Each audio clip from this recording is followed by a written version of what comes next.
चलिए सर, तो पिछली वीडियो में हमने अवतल दर्पण का किरण आरेख यानी रे डायग्राम सीखा था। आज हम लोग सीखेंगे उत्तल दर्पण का किरण आरेख। अवतल दर्पण की तुलना में उत्तल दर्पण का किरण आरेख बहुत आसान है, क्योंकि हम लोग को दो ही केस जानना है, बस दो केस है उसी को जानना है। पहला तो ये कि एक बार वस्तु को अनंत पर रखेंगे, और दूसरा ये कि वस्तु को अनंत और पी के बीच कहीं भी रख सकते हैं। ठीक है, तो हम लोग पहले बनाना सीख जाते हैं, फिर ये जो बना हुआ है डायग्राम उसको देख लेंगे। जरूर देखो ध्यान से। ये हमारा उत्तल दर्पण कैसे पहचान पा रहे हो, क्योंकि इसका परावर्तक सतह जो है ना उभरा हुआ पोर्शन है, इसलिए उत्तल दर्पण है।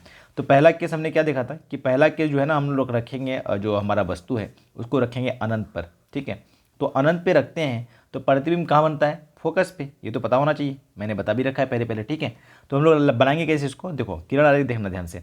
क्या करेंगे, अनंत से अगर कोई भी वस्तु का जो अब किरण आ रहा होगा तो वो तो प्रधान अक्ष के समांतर ही तो आता है, तो प्रधान अक्ष के समांतर आ गया। अब प्रधान अक्ष के समांतर जो आया है किरण, वो कहाँ से जाता हुआ दिखेगा, फोकस से जाता हुआ दिखेगा। फोकस से जाएगा नहीं, क्योंकि इस बार जो है ना लाइट ऐसे यहीं से फैल जाना है।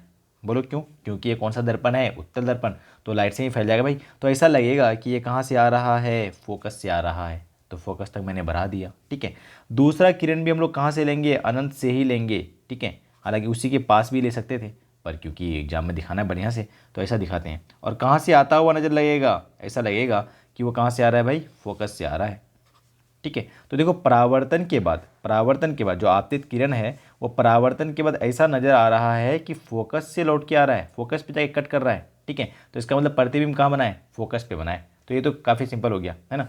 दूसरा क्या है, दूसरा ये है कि आप वस्तु को अनंत और ध्रुव के बीच कहीं भी रख लो, अनंत और ध्रुव के बीच कहीं भी रख लो, तो इसकी प्रतिबिंब जानते हैं क्या बनता है, ये ध्रुव और फोकस के बीच कहीं भी बनेगा और सीधा बनता है।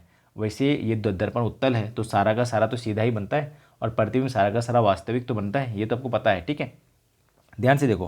पता नहीं है सर, तो पिछली वीडियो में हमने बताया ना भाई।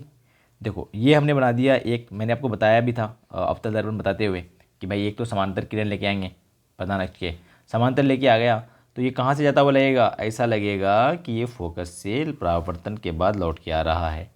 ठीक है, पहला हो गया। दूसरा हम लोग बनाएंगे ये सी पर जाता हुआ, कहाँ पे जाता हुआ बनाएंगे, सी पे। तो ध्यान से देखना, ये तो हमने बनाया सी पे जाता हुआ, सॉरी ये तो इधर बनाना गलत हो जाएगा, डॉट बनाना पड़ेगा। सी पे जा रहा है तो सी से ही लौट जाएगा, तो इधर डॉट मिलाएंगे इसे। ठीक है, देखो कहाँ कट किया, देख रहे हैं, देख रहे हैं, यहाँ पे कट किया है, तो इसका मतलब प्रतिबिंब कहाँ बनना है, यहाँ बनना है। छोटा बना, बिल्कुल सही। वास्तविक की आभासी, वह आभासी है ना, क्योंकि दर्पण के इस साइड जो बना है और सीधा की उल्टा, साफ साफ दिख रहा है, सीधा बना है। ठीक है, तो बस यही दोनों किरण आरेख हम आपको बनाते हुए आना चाहिए था, इसमें कुछ है नहीं ज़्यादा। ठीक है, तो ये हो गया हमारा दोनों समाप्त 100%। बस यही से क्वेश्चन आएगा, थर्ड वाला आता ही नहीं है जो ध्रुव पर बना हुआ है। ठीक है, चलो भैया, तो अब देखो वो मैंने दिखा रखा है दोनों यहाँ पे, मैं जा रहा हूँ आपको।